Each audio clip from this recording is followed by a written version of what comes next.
Hi. Welcome to Pantech Solutions. Hi. Welcome to Pantech Solutions.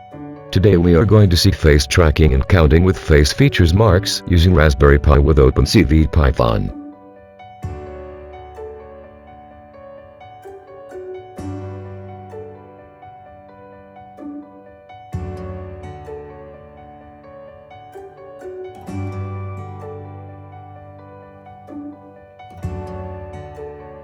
Just run Python file and track your face.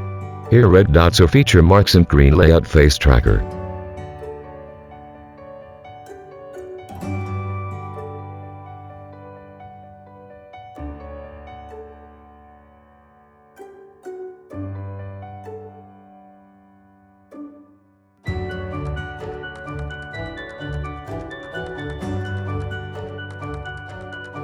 Thank you. See you again.